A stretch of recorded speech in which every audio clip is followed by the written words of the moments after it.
Jelang pertandingan melawan Jepang, Erick Thohir gagal mengumumkan Ole Romeni sebagai kejutan bagi para pecinta sepak bola Indonesia. Itu karena Erick sudah kecolongan lebih dulu oleh salah satu warga X melalui kamera paparazzi. Pemilik akun bernama @ilham_syuhadam membagikan foto Ole Romeni yang sedang berada di rumah sakit kawasan Cibubur, Jakarta Timur. Karena sudah kepalang tanggung, Ole pun tak lagi disembunyikan oleh PSSI dan dipersilahkan menonton pertandingan Indonesia versus Jepang di tribun VVIP Gelora Bung Karno. Kemunculannya di GBK pun membuat masyarakat geger sebab Ole adalah pemain yang sudah ditunggu-tunggu oleh fans. Dirinya dianggap bisa jadi solusi dari tumpulnya lini depan timnas Indonesia. Lantas, sehebat apa Ole Romeni? Sebelum akhirnya berfoto dengan Erick Thohir, Ole Romeni adalah pemain yang sama dengan Miss Hilgers dan Kevin Dix. Ole perlu waktu lama untuk mengatakan iya pada tawaran PSSI. Itu wajar karena pada tahun 2023 saat Ole mendapat panggilan pertama dari PSSI, usianya masih 23 tahun. Itu jadi usia yang terlampau muda untuk langsung memilih timnas Indonesia sebagai kelanjutan karir internasionalnya. Apalagi Ole paham bahwa Belanda juga sedang krisis penyerang jempolan. Ia merasa masih memiliki peluang yang besar untuk dipanggil Ronald Koeman.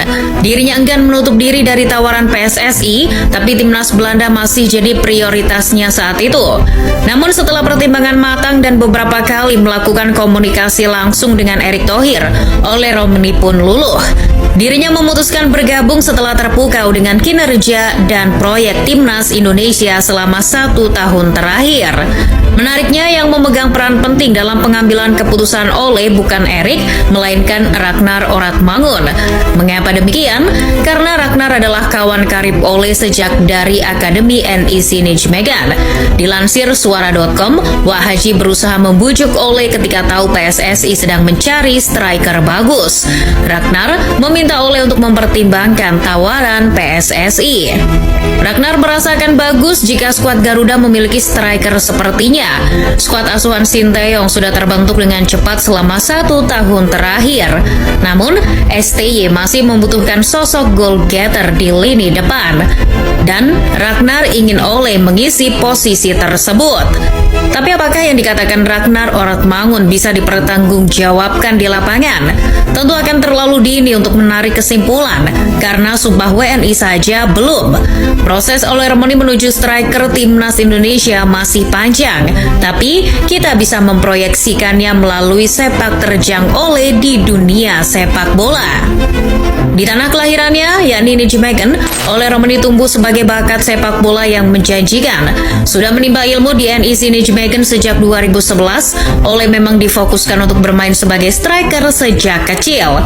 Kala itu Nijmegen masih berlaga di kasta kedua sepak bola Belanda. Maka dari itu tak butuh waktu lama bagi Ole untuk menembus skuad utama. Ole Romeni bahkan sudah bermain untuk skuad utama Nijmegen sejak usianya masih 17 tahun. Namun, posisi striker utama baru bisa diamankan Ole pada musim 2019-2020 saat usianya menginjak 20 tahun. Bermain sebanyak 27 pertandingan di Keukenkampioen Divisi, Ole mengemas 10 kontribusi gol dengan rincian 8 gol dan 2 assist. Berkat performanya di musim itu, Ole telah menarik perhatian klub-klub top Eropa.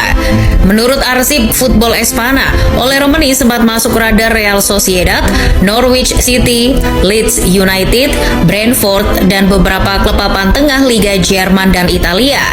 Tahun 2020, Nijmegen diragukan untuk promosi ke kasta tertinggi, jadi klub-klub tersebut mulai bergerak untuk memantau situasi Ole. Namun yang paling mencengangkan bukan itu. Football Espana menyebut bahwa Manchester City asuhan Pep Guardiola juga berada di antrian yang sama untuk mendapatkan Ole. Itu berarti bakat Ole sudah mendapat pengakuan dari Siki Begiristain selaku direktur olahraga City. Kapan lagi woi punya striker yang pernah ditaksir sama Manchester City dan Real Sociedad? Gokil sih ini. Sayangnya status Ole cuma sampai diincar saja. Kesepakatan itu tak pernah terjadi karena Nijmegen lebih memilih untuk meminjamkan Ole ke Willem II musim 2020-2021. Apakah dengan begitu sudah cukup untuk menyebut Ole Romeni sebagai penyerang hebat? Tentu saja belum. Karena ada kehebatan-kehebatan lain yang harus kalian tahu. dari segi gaya bermainnya. Misal, pemain yang kini memperkuat FC Utrecht itu dikenal sebagai penyerang tengah yang memiliki mobilitas tinggi. Meski berpostur 185 cm, dirinya bukan cuma jadi pemantul bola di lini depan. Dirinya sering berkeliaran di sektor sayap dan menjemput bola ke area setengah lapangan. Kita semua tahu pemain yang gak mager adalah kesukaan Coach Shin dan Ole lolos standar itu. Selain mobilitas, Ole unggul dalam hal penguasaan bola. Dirinya memiliki dribble dan akselerasi yang sangat baik. Di media sosial bahkan sudah beredar luas bagaimana Ole cukup sering melakukan dribble progresif dengan cara melewati lawan. Dan yang terpenting, Ole merupakan pemain yang bisa bermain di berbagai posisi. Ole memang bermain sebagai striker tengah. Selama karir profesionalnya, ia sudah memainkan posisi tersebut sebanyak 77 kali. Namun selain posisi tersebut, Ole juga sering diturunkan sebagai pemain sayap dan gelandang serang. Menurut situs Transfermarkt, pemain yang kabarnya punya darah Medan itu tercatat pernah 50 kali bermain sebagai sayap kiri, 47 kali sebagai sayap kanan, dan 14 kali sebagai gelandang serang. Fleksibilitas ini kabarnya jadi salah satu alasan mengapa Sinteyong dan PSSI ngebet banget datengin Ole. Eits, belum selesai. Masih ada keunggulan lain yang ditawarkan oleh calon striker timnas Indonesia ini. Dengan posturnya yang tinggi, Ole bisa diandalkan dalam duel udara. Dilansir Fbref, Ole mampu mencatatkan 1,37 duel udara per 90 menit dengan tingkat kesuksesan mencapai 91%. Sebagai striker, dirinya juga tampil efektif saat menghadapi peluang. Menurut Fotmob, dari 10 tembakan yang dilepaskan Ole musim ini, 6 diantaranya menyasar gawang. Nah, dari 6 tembakan on target itu, Ole sudah mencetak 2 gol. Itu menandakan bahwa penyerang FC Utrecht itu mampu memaksimalkan peluang yang didapat. Secara keseluruhan, Ole Romani telah mengemas 41 gol dan 15 assist dalam 191 pertandingan di semua jenjang kompetisi. Mungkin yang jadi kelemahan Ole adalah kemampuan passingnya B aja gitu. Dia cuma punya akurasi umpan di angka 74,8%. Statistik itu dicatatkan di rumput stadion Belanda yang bagus dan rata. Gak bisa bayangin gimana berantakannya passing Ole kalau main di GBK. Lantas, bagaimana Ole Romani bisa menyesuaikan diri di lini depan Indonesia? Di situ kan sudah ada Ragnar Oratmangun dan Rafael Strijk. Justru itu, Ole dapat membentuk trio dengan mereka dalam skema 3-4-3. Jika Ole ditempatkan sebagai penyerang nomor 9, maka kedua pemain itu bisa kembali ke posisi aslinya sebagai sayap. Soal siapa yang akan menempati sayap kanan dan kiri, itu bisa dipikir nanti. Karena ketiganya merupakan pemain versatile dan memiliki daya jelajah yang tinggi, mereka bisa switch play dari kiri ke kanan, kanan ke tengah, dan begitu pun sebaliknya. Mungkin nantinya Ole tak melulu yang jadi sasaran umpan di kotak penalti.